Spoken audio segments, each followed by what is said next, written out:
Why don't we just tell our clients to use TODs, PODs, and beneficiary designations? You can plaster them on every asset, and of course, they avoid probate. They're cheap and they're easy. Most people accept these cheap estate planning alternatives as a way to help avoid probate. But I remind people that cheap things aren't reliable, and more importantly, they can be dangerous. I'm going to give you 5 rock-solid reasons why, in almost every situation, you should avoid them. These shortcuts sound convenient, but they can cost your family tens or even hundreds of thousands of dollars, spark family fights, and even lead to the loss of your most valuable physical asset, your family home. Let's break it down. Reason number one, you abandon planning. These are not plans, they're devices. They're devices that were contrived first by third parties, such as banks and insurance companies. Legislators later adopted them to offer a cheap fix for those who wanted it for real estate and automobiles. But they don't implement a plan. No plan is as simple as saying, I want my assets to go to my kids. That's an objective. A plan is how. They answer questions, they solve problems, and they address foreseeable, even if unlikely situations. And they provide solutions. Let me give you some examples. What if a beneficiary becomes disabled, incompetent, or incapacitated? Well, in that situation, there's only one solution other than the loss of those assets because of their incompetence, disability, or incapacitated, and that's to open up a guardianship, probate. What if they have creditors ready to seize the inheritance? Well, that means the assets get lost to third parties. What if they're receiving government benefits that allow a state to seize the assets for benefits that have been paid in the past? That's Medicaid. That means the assets are lost. What if they're unable to manage their inheritance due to addiction, whether substance abuse, drugs, or alcohol, or non substance addictions like gambling?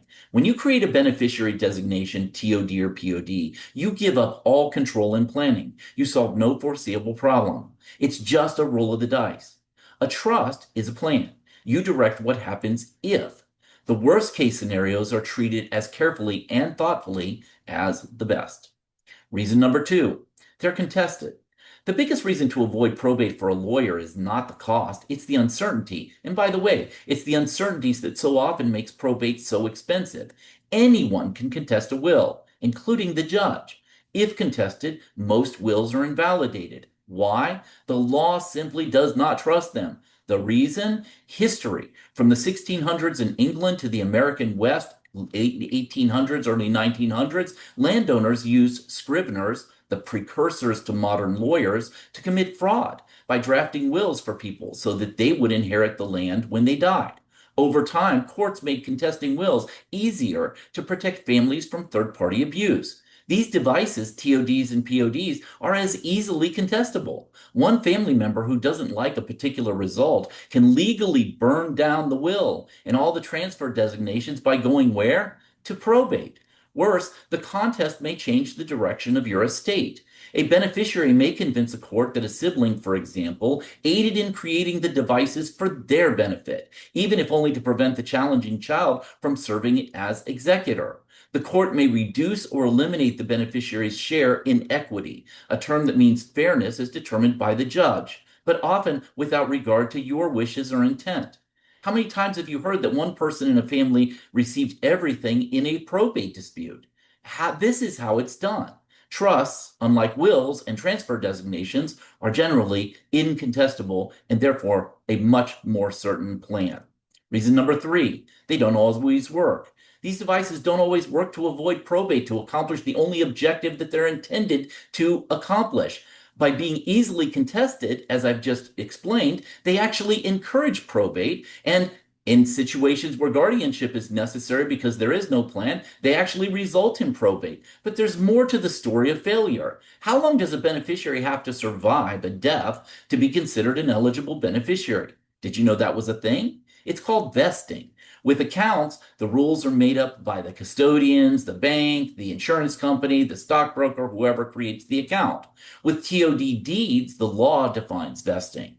Here's the rub, though. They don't always work the same. And more, most people don't understand the consequences. I've been into many banks and asked bankers, how does your transfer upon death designation work in terms of the time period by which the beneficiary has to survive the maker? And they don't know. A lot of these people just pass them out like candy, and they have no idea how they actually work. So let me give you some examples of why this can create problems.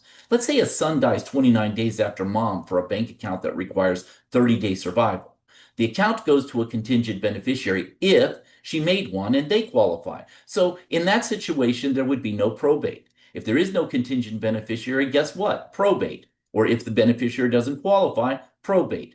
If he dies 31 days after, now he's a qualified beneficiary. We would have to probate the assets, though, in his estate. And the assets would pass according to his will and not according to mom's wishes. We still have probate. Every account may be different, leading to different results and encouraging different outcomes. What do you have when you have different outcomes and different results? Disputes and contests. And where are those resolved? Probate.